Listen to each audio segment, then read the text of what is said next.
जय हिंद साथियों। कैसे हैं आप सब। आशा करते हैं आप सब कुशल और मंगल होंगे। तो आज की जो हमारी टॉपिक होने वाली है वो है बहुत ही इंपॉर्टेंट टॉपिक है जिसमें हम बात करने वाले हैं 5 ईयर प्लान यानी पंचवर्षीय योजना पर। आज हम बात करने वाले हैं।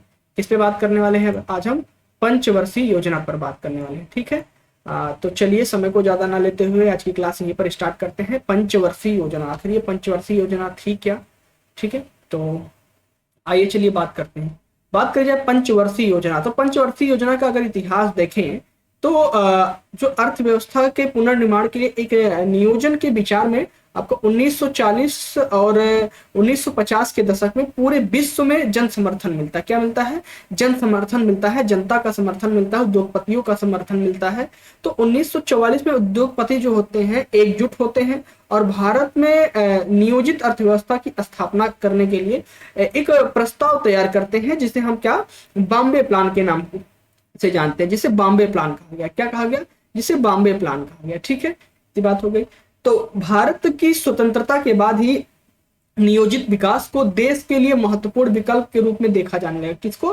पंचवर्षीय योजना की बात करी जा रही है। पंचवर्षीय योजना को ही भारत के स्वतंत्रता के बाद से ही पंचवर्षीय योजना को एक महत्वपूर्ण विकल्प के रूप में भारत को नियोजित देश करने के लिए देखा जाए। तो जोसेफ स्टालिन ये प्रथम व्यक्ति थे जिन्होंने सोवियत संघ में वर्ष 1928 में पंचवर्षीय योजना क्या करते हैं? लागू करते हैं। अगर पूछा जाए प्रथम व्यक्ति कौन थे जो पंचवर्षीय योजना को लागू करते तो कहते जोसेफ स्टालिन। कौन थे? जोसेफ स्टालिन, जो कि सोवियत संघ से थे। ये 1928 में पंचवर्षीय योजना को लागू करते हैं। यानी कि 5 ईयर प्लान की बात करी जाए तो यानी कि 5 साल का पहले एक योजना बनाई जाती थी और उसी योजना के आधार पर 5 साल में काम किया जाता था। ठीक है।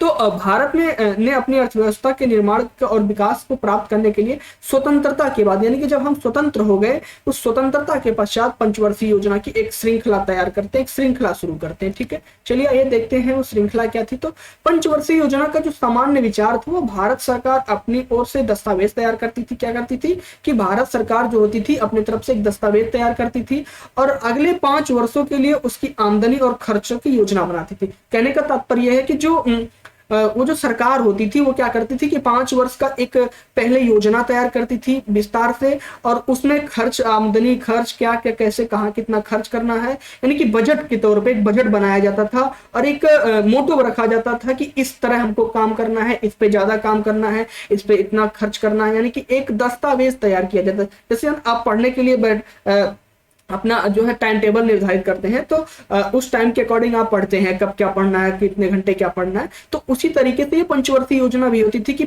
जो सरकार हुआ करती थी वो 5 साल के लिए अपना एक विस्तार से जो है योजना बनाती थी और उसी योजना के अकॉर्डिंग काम करती थी। तो केंद्र सरकार और राज्य सरकारों के जो बजट थे वो 2 भागों में बढ़ते हैं, यानी कि गैर योजना बजट और योजना बजट। यानी कि जो योजना बनी हुई है उसके लिए कितना बजट है और जो गैर योजना यानी कि जो योजना बनी नहीं हुई है वो हाल ही में अगर योजना कोई बन जा रही है तो उसके लिए कितना बजट है। तो गैर योजना बजट सालाना दैनंदिनी के मदों पर खर्च किया जाता है। यानी कि गैर योजना जो बजट था वो सालाना दैनंदिनी यानी कि दैनंदिनी यानी दिनचर्या पे खर्च किया जाता था। ठीक है। योजना बजट को योजना द्वारा निर्धारित प्राथमिकताओं को अनुसार 5 वर्ष में खर्च किया जाता। अभी हमने बात की ना कि जो वो बजट तैयार किया जाता था उसी बजट के अनुसार जो है 5 वर्ष में खर्च किया जाता था। जो उस पे मोटो बनाया गया था कि जो कहने का मतलब ये है कि जो योजना बनाई गई थी उस योजना के अकॉर्डिंग ही उस योजना को लेके ही जो है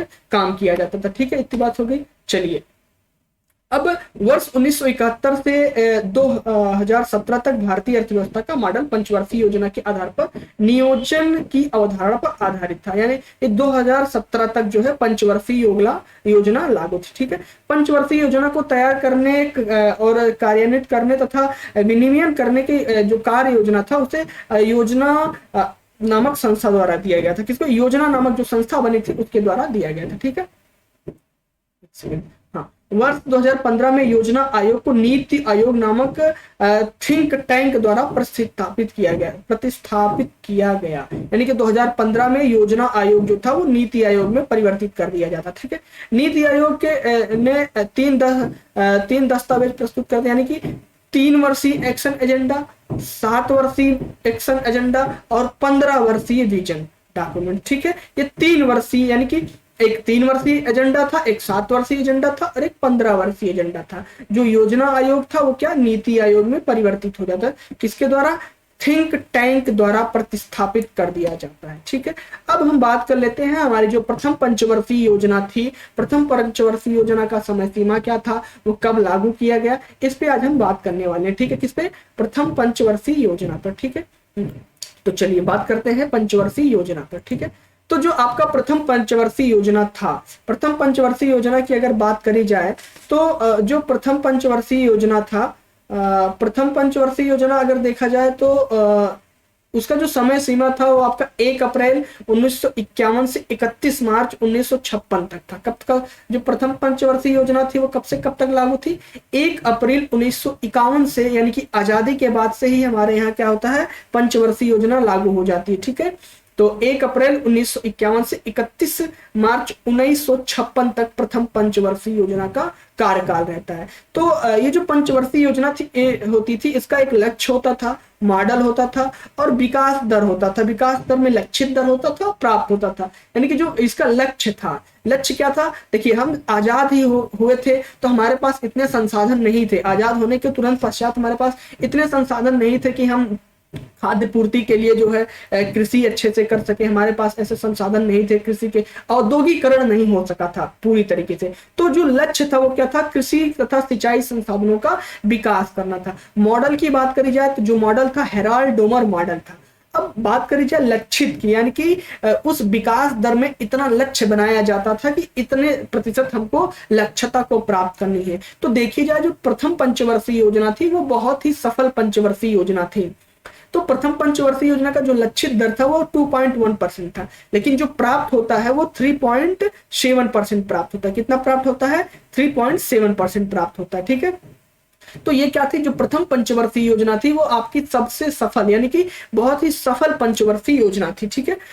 तो अच्छा, इसका कार्यक्रम देखा जाए कि इस पंचवर्षीय योजना के अंतर क्या कार्य किए गए थे, क्या क्या, तो 3 बहुउद्देशीय नदी घाटी परियोजना कार्यक्रम।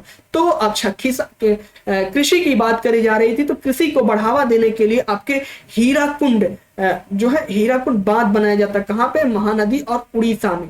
कृषि की सिंचाई के संसाधनों के विकास के लिए जो 3 बहुउद्देशीय नदी घाटी परियोजना का विकास किया जाता है, उसमें से प्रथम था हीराकुंड, दूसरा था दामोदर और भाखड़ा नंगल। तो दामोदर की बात करें तो ये पश्चिम बंगाल दामोदर नदी पे है, और भाखड़ा नंगल की बात करें तो ये पंजाब और हिमाचल प्रदेश में, ठीक है। तो इसका जो लक्ष्य था वो लक्ष्य से कहीं ज्यादा ही लक्ष्य प्राप्त होता, ठीक है। तो इसे आधुनिक भारत के मंदिर, पंडित जवाहरलाल नेहरू जी कहते हैं कि ये जो पंचवर्षीय योजना थी, प्रथम पंचवर्षीय जो योजना थी, ये आधुनिक भारत के मंदिर के रूप में जो है प्रसिद्ध होती है, ठीक है। चलिए अब बात कर लेते हैं आगे क्या क्या काम हुए प्रथम पंचवर्षीय योजना में। आईआईटी खड़गपुर की स्थापना होती, क्या होती है, खड़गपुर की स्थापना होती है। उसके बाद 2 अक्टूबर 1952 में सामुदायिक स्वास्थ्य कार्यक्रम किया जाता है। 1953 में राष्ट्रीय प्रसार सेवा कार्यक्रम आयोजित किया जाता है। 1953 ईस्वी में यूजीसी, यानी कि जो विश्वविद्यालय अनुदान आयोग जब बनता है, वो कब बनता है, 1953 ईस्वी में विश्वविद्यालय अनुदान आयोग की स्थापना करी जाती है, यानी कि यूजीसी। अच्छा, आपका जो सर्टिफिकेट वगैरह बनता है ना, कहा जाता है कि वो यूजीसी से मान्यता प्राप्त होना चाहिए या यूजीसी से वेरीफाइड होना चाहिए। आप जिस संस्था से कोई डिग्री ले रहे हैं या जिस संस्था से पढ़ाई कर रहे हैं, वो संस्था यूजीसी से मान्यता प्राप्त होनी चाहिए। उस संस्था को यूजीसी जो है क्या अथॉराइज किया जाए, यानी एचआरडी मिनिस्ट्री से वो अप्रूवल होना चाहिए। तो इसी अनुदान आयोग यानी कि यूजीसी की स्थापना करी जाती है प्रथम पंचवर्षीय योजना में 1953 ईस्वी में।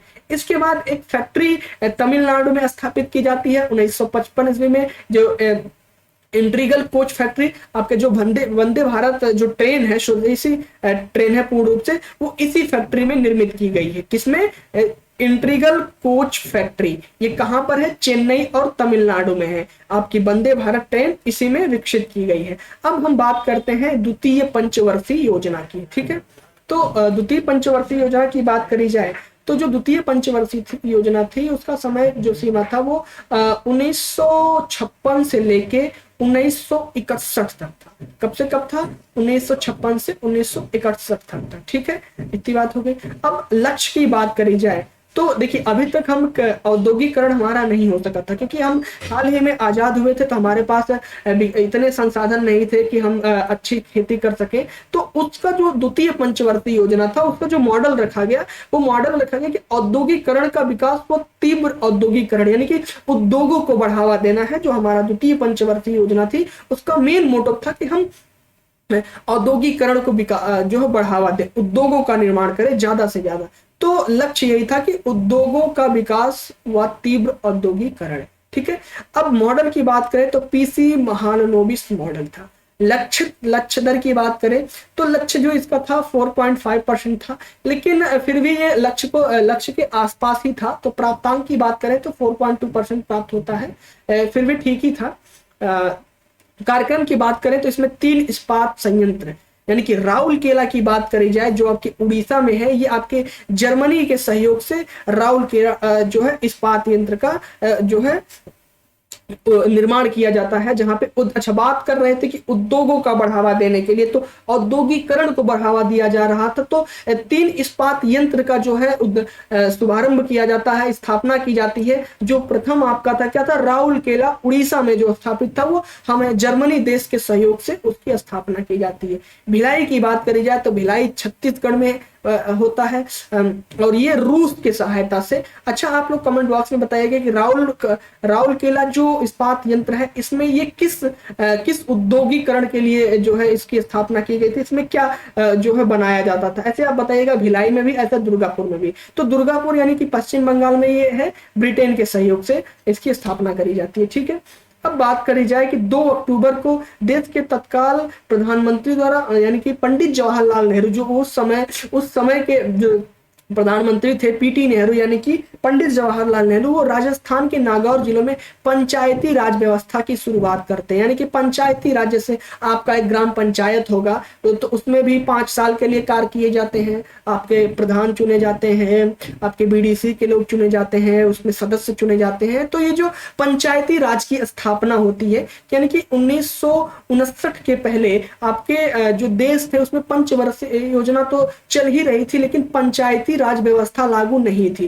तो पहली बार जो पंचवर्षीय योजना के साथ साथ पंचायती राज व्यवस्था को स्थापित किया जाता है, शुरू किया जाता है, वो आपके राजस्थान के नागौर जिले से 2 अक्टूबर 1959 को किया जाता है। ठीक है, और 1958 में खादी व ग्रामोद्योग की स्थापना की जाती है। ठीक है, इतनी बात हो गई। चलिए अब हम बात करते हैं आपके तृतीय पंचवर्षीय योजना की।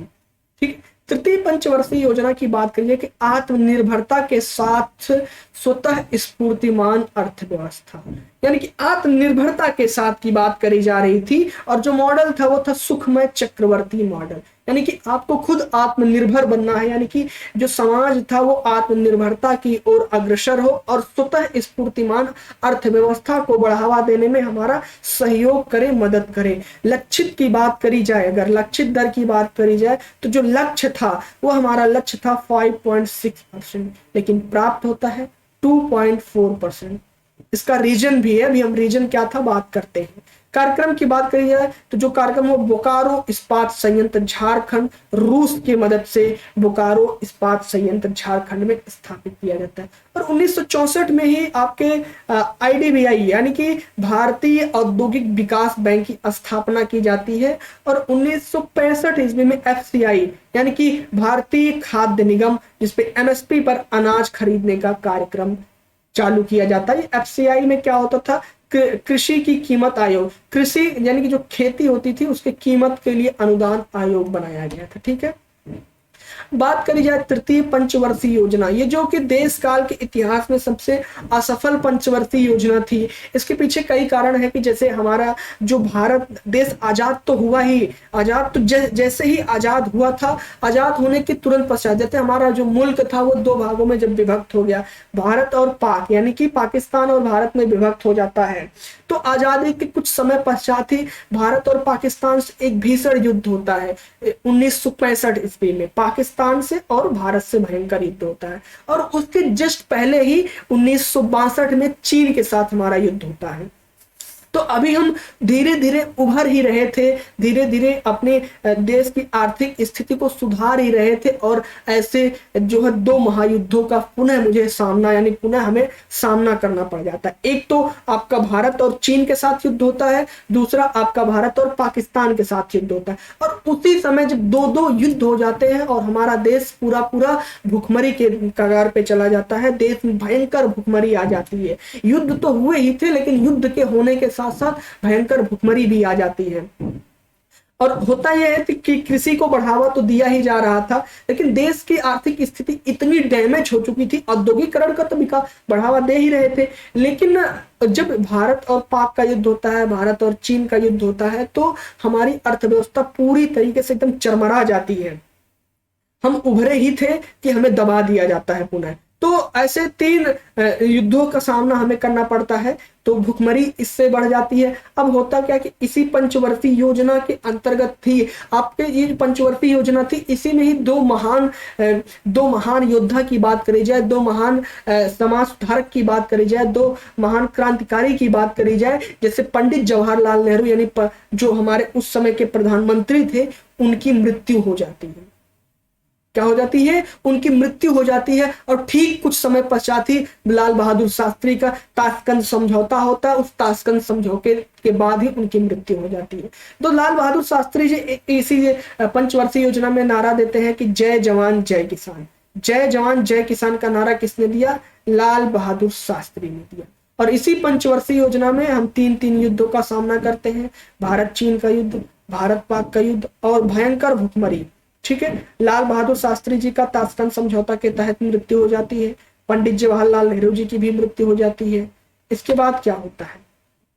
अब योजना अवकाश होता है, यानी कि जब हमारी अर्थव्यवस्था पूरी तरीके से चरमरा जाती है, तो पुनः जो योजना बनाई गई थी उस योजना योजना हमारी असफल हो ही जाती है। तो उस योजना के तहत काम ही नहीं कर मिलता है, क्योंकि हमारी अर्थव्यवस्था पूरी तरीके से डैमेज हो जाती है। तो फिर 3 साल का गैप होता है। ये जो आपका पंचवर्षीय योजना चल रही थी, इस पंचवर्षीय योजना में 3 साल का गैप हो जाता है। वो 3 साल का गैप ये पूछा जाता है कि योजना अवकाश का समय सीमा क्या था? तो योजना अवकाश जो आपका है, योजना अवकाश का समय सीमा आपका है 1966 से लेके आपके 1966 से लेके 69 तक है। ठीक है, कहां तक है? 69 तक है। अब बात करी जाए हरित क्रांति की शुरुआत।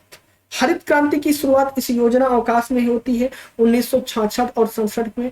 और अगर हरित क्रांति की जनक की बात करी जाए पूरे विश्व में, तो नॉर्मन बोरलॉग जी जो है ये हरित क्रांति के जनक माने जाते हैं विश्व में।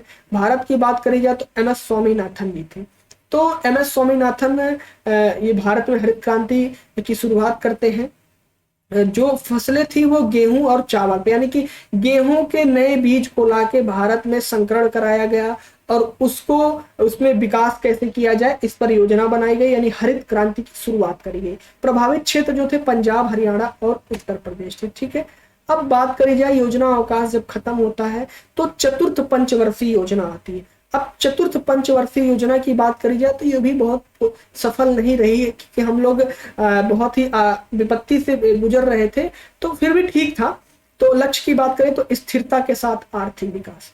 हमारा तो विकास पूरी तरीके से डैमेज हो गया था, तो पुनः मॉडल जो दिया जाता है वो दिया जाता है शोक रुद्र व एलन माने के मॉडल पर, यानी खुला प्रतिमान का मॉडल।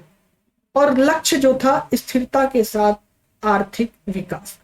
लक्षित दर की बात करी जाए तो 5.5% रखा जाता है, लेकिन प्राप्त होता है 3.3%। अब बात करी जाए कार्यक्रम की, तो जुलाई 69 में 14 बैंकों का राष्ट्रीयकरण होता है और जिनकी पूंजी 50 करोड़ से ज्यादा होती है उन बैंकों का विलय कर लिया जाता है। ठीक है, तो क्या होता है कि 69 में लीड बैंक योजना की शुरुआत की जाती है, वो भी कब? जिला स्तर पर।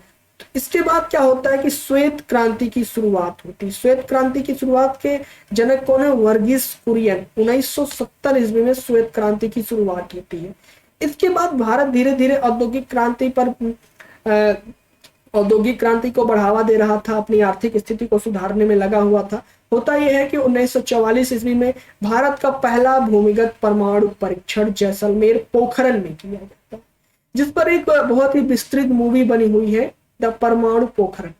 आप सबको ये मूवी जरूर देखनी चाहिए। तो इसके तहत 1944 में क्या किया जाता है, ठीक है, किया जाता है भूमिगत परमाणु परीक्षण। ठीक है, इतनी बात हो गई।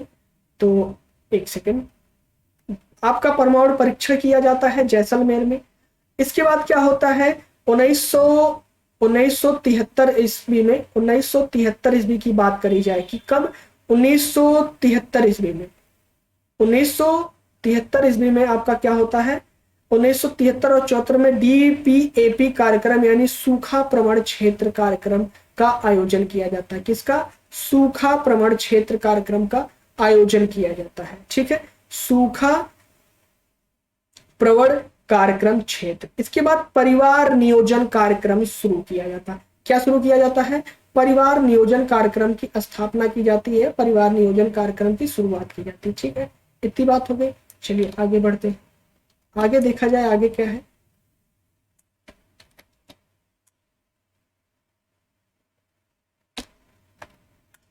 अब पंचम पंचवर्षीय योजना की बात करते हैं। इसकी पंचम पंचवर्षीय योजना की अगर हम बात करें तो इस पंचवर्षीय योजना में इसका जो लक्ष्य रखा गया गरीबी निवारण। क्या रखा गया? गरीबी निवारण। मॉडल की बात करें तो डीपी धर मॉडल था, डीपी धर मॉडल। विकास की बात करें तो 4.4% था। क्या था? 4.4%। और प्राप्त होता है 4.1%। इसका मुख्य लक्ष्य जो था गरीबी निवारण। 1974 में न्यूनतम आवश्यकता कार्यक्रम की शुरुआत करी जाती है। 2 अक्टूबर 1975 को जो है ग्रामीण बैंक की स्थापना होती है, यानी कि ग्रामीण बैंक की स्थापना करी जाती है। 1975 में 20 सूत्रीय कार्यक्रम यानी गरीबी निवारण कार्यक्रम का आयोजन किया जाता है। और काम के बदले अनाज, आप काम करिए और अनाज ले जाइए, 1978 में स्टार्ट होता है। अंत्योदय योजना, अंत्योदय योजना की बात करी जाए जो अभी भी चल रहा है, अंत्योदय योजना, ये 1977 से 78 में लागू होता है। 25 जुलाई 1975 में अंतरिक्ष अशांति के कारण आपातकाल घोषित कर दिया जाता है। आपके देश में पंचवर्षीय योजना में, 5वीं पंचवर्षीय योजना में आपातकाल लग जाता है। अपने कार्यकाल, ये जो योजना थी अपने कार्यकाल के पूर्व ही समाप्त होने वाली एकमात्र योजना थी। अब क्या होता है कि जब आपातकाल लग जाता है, 74 से 78 की बात कर रहे थे पंचवर्षीय योजना की 5वीं, तो इसी में 1975 में आपका लग जाता है आपातकाल। अब इसके बाद आता है रोलिंग प्लान, क्योंकि इसके बीच में थोड़ा सा गैप रहता है, पंचवर्षीय योजना पे काम नहीं किया जाता है, तो अनवरत योजना आती है 1978 से 1980 में। विश्व में जनक बात करें तो गुरनार मिडाल थे, भारत में तो डीडी लकड़वाला थे। ठीक, अब आता है छठी पंचवर्षीय योजना। छठी पंचवर्षीय योजना की अगर हम बात करें कि छठी पंचवर्षीय योजना हमारी कैसे काम कर रही थी, उसका क्या मॉडल था, तो छठी पंचवर्षीय योजना जो थी आपकी, वो छठी पंचवर्षीय योजना में रोजगार सृजन के साथ गरीबी निवारण। इसके पहले गरीबी निवारण कार्यक्रम चलाया गया, इसके बाद आता है रोजगार सृजन के साथ, यानी कि रोजगार करते हुए आपको गरीबी का निवारण करना है। यानी मॉडल जो था आगत निर्गत मॉडल था। लक्षित दर की बात करी जाए तो 5.2 था, प्राप्त होता है 5.7। अभी 14 बैंकों का राष्ट्रीयकरण हुआ था, तो आप सब कमेंट बॉक्स में बताइए कि 14 बैंकों का राष्ट्रीयकरण किस पंचवर्षीय योजना में और किस सन में किया गया था और उसकी पूंजी कितनी थी। इसके बाद छठी पंचवर्षीय योजना में आपका 6 बैंकों का राष्ट्रीयकरण किया जाता है, जिसकी आपकी पूंजी थी 200 करोड़ से अधिक। 12 जुलाई 1989 को नाबार्ड की स्थापना करी जाती है, यानी कि गरीबी निवारण की बात करी जा रही थी, तो कृषि राष्ट्रीय कृषि व ग्रामीण बैंक की स्थापना, ग्रामीण विकास बैंक की स्थापना होती है। अब 82 में क्या होता है, एग्जिम बैंक यानी आयात निर्यात के लिए एक बैंक की स्थापना करी जाती है। एग्जिम बैंक के तहत क्या होता है कि ग्रामीण युवाओं को रोजगार हेतु प्रशिक्षण, ग्रामीण महिला तथा बाल विकास, ग्रामीण भूमिहीन रोजगार गारंटी कार्यक्रम, तो ये चलाया गया कार्यक्रम। इसके बाद होता है राष्ट्रीय ग्रामीण रोजगार कार्यक्रम। ठीक है, इतनी बात हो गई। अब हम बात करते हैं 7वीं पंचवर्षीय योजना की। तो जो 7वीं पंचवर्षीय योजना था उसका लक्ष्य था आधुनिकीकरण, आत्मनिर्भरता व सामाजिक न्याय था। ठीक है। मॉडल की बात करें तो दीर्घकालीन विकास, वृद्धि व उदारीकरण। लक्षित की बात करें तो 5% लक्षित दर थी, प्राप्त होता है 6.1%। कार्यक्रम की बात करी जाए तो खाद्यान्न उत्पादन में वृद्धि का लक्ष्य था, प्रतिवर्ष 4% के दर से रोजगार वृद्धि, रोजी रोटी उत्पादकता का नारा। और यहीं पे आपका 1986 ईस्वी में स्पीड पोस्ट की शुरुआत होती। क्या होती है? स्पीड पोस्ट की शुरुआत होती है 85-86 में ही इंदिरा गांधी आवास ग्रामीण के लिए इंदिरा गांधी आवास योजना का शुभ आरंभ किया जाता है, जो कि अभी भी इंदिरा गांधी आवास योजना चल रहा है, कुछ लोग इसके लाभान्वित भी होंगे। तो 87 में क्या होता है? ट्राइफेड की शुरुआत की जाती है, यानी कि जनजाति सहकारी विपणन संघ की स्थापना करी जाती है, जिसका मुख्यालय दिल्ली में था। अब होता है अप्रैल 89 में जवाहरलाल रोजगार योजना, ये ग्रामीण क्षेत्र के लिए, और इसके बाद होता है जवाहर रोजगार योजना, ये शहरी क्षेत्र के लिए था। जवाहर रोजगार योजना ये ग्रामीण के लिए था, और नेहरू रोजगार योजना जो था वो शहरी क्षेत्र के लिए था। इसके बाद होता है योजना विहीन काल 90 से 92 में। 3 ऐसे आपके भी मिले होंगे, एक तो आपका आपातकाल लगा होगा, एक तो आपका योजना अवकाश रहा होगा, एक, ठीक है, ये चीजें थी। अब 1991 में आर्थिक सुधार होता है, राव सिंह सुधार, जिसको नाम दिया जाता है एलपीजी, यानी कि उदारीकरण, निजीकरण और वैश्वीकरण के लिए क्या होता है? आर्थिक सुधार के लिए एलपीजी की शुरुआत करी जाती है। अब बात करते हैं 8वीं पंचवर्षीय योजना की, जिसका मानव संसाधन का विकास मॉडल था जॉन डब्ल्यू मिरल मॉडल था। लक्ष्य था 5% और प्राप्त हुआ 6.8%। ठीक है। ऊर्जा के क्षेत्र पर सर्वाधिक खर्च, ये कार्यक्रम हुआ 1993 में। 15 से 35 जो आयु वर्ग के निरक्षरता को समाप्त करना था, यानी कि जो 15 से 35 वर्ष के आयु के वर्ग के लोग हैं उनके अंदर जो निरक्षरता है उनको खत्म करके उनको साक्षर बनाने का प्रयास किया गया। पूर्ण रोजगार हेतु रोजगार 1993 ईस्वी में प्रधानमंत्री रोजगार सृजन योजना की स्थापना होती। ठीक है। इसके बाद क्या होता है? 1 जून 1995 WTO यानी कि विश्व व्यापार संगठन का सदस्य भारत बनता है। अगस्त 95 में आपका MDM यानी कि मध्याह्न भोजन, यानी कि जो है मध्याह्न भोजन, जो आपके जो प्राइमरी स्कूल है उसमें जो दोपहर को भोजन यानी मिड डे मील की स्थापना करी जाती है 1995 में। ये मध्याह्न भोजन अगस्त में स्थापना होती है। स्थानीय सुशासन है तो 93 व 94वां संविधान संशोधन किया जाता है इसी में। अब बात करते हैं 9वीं पंचवर्षीय योजना की। 9वीं पंचवर्षीय योजना की बात करी जाए तो सामाजिक न्याय व समता के साथ आर्थिक समृद्धि, आगत निर्गत मॉडल था। लक्ष्य था 6.5%, लेकिन पूरी तरीके से प्राप्त नहीं हो सकता क्योंकि इसी समय एक और युद्ध होता है, कारगिल युद्ध, और 5 करोड़ नए रोजगार सृजन का लक्ष्य रखा गया। ठीक है, इतनी बात हो गई। अब मई 1998 में परमाणु परीक्षण पोखरण रेंज जैसलमेर 1900, ये शक्ति 98 के नाम से थी। नवंबर 2000 में शिक्षा अभियान स्कूल चले हम, शिक्षा अभियान शुरुआत की जाती है। जनसंख्या नियंत्रण का लक्ष्य था इसमें 15 से 35 आयु वर्ग के 5 करोड़ लोगों को साक्षर बनाना। अभी आपकी 8वीं पंचवर्षीय योजना में भी था, साक्षर बनाने का कार्यक्रम शुरू किया गया था, उसी को यहाँ बढ़ावा दिया, वहां निरक्षरता को समाप्त करना था, यहाँ साक्षरता को बनाना है। ठीक है। 1999 से 2000 में NHDP यानी राष्ट्रीय राजमार्ग विकास कार्यक्रम, राष्ट्रीय राजमार्ग का निर्माण किया गया। 25 दिसंबर 2000 को प्रधानमंत्री ग्रामीण यानी ग्राम सड़क योजना का आरंभ किया जाता है। ठीक है। अब 9वीं पंचवर्षीय योजना समाप्त हो चुकी थी, अब 10वीं पंचवर्षीय योजना आती है। तो इसका लक्ष्य था सामाजिक न्याय व समता के साथ आर्थिक विकास। क्या था? सामाजिक न्याय व समता के साथ आर्थिक विकास था। ठीक है। अब मॉडल की बात करी जाए तो जो मॉडल था वो था आपका व्यापार आगत निर्गत मॉडल। विकास दर की बात करी जाए तो 8% था, प्राप्त था 7.7%। कार्यक्रम की बात करी जाए तो गत उपलब्धि को सतत बनाए रखना, यानी कि जो उपलब्धि थी वो निरंतर बनाए रखना था। निर्धनता में 5% की कमी करी गई, ये लक्ष्य रखा गया था। कार्यक्रम आयोजित किया गया था 2007 तक सभी को प्राथमिक शिक्षा उपलब्ध कराना, यानी कि स्कूल चलो हम का जो अभियान शुरू किया गया था उसके बाद 2007 तक सभी को प्राथमिक शिक्षा उपलब्ध कराना। वन क्षेत्रों का 33% लक्ष्य था।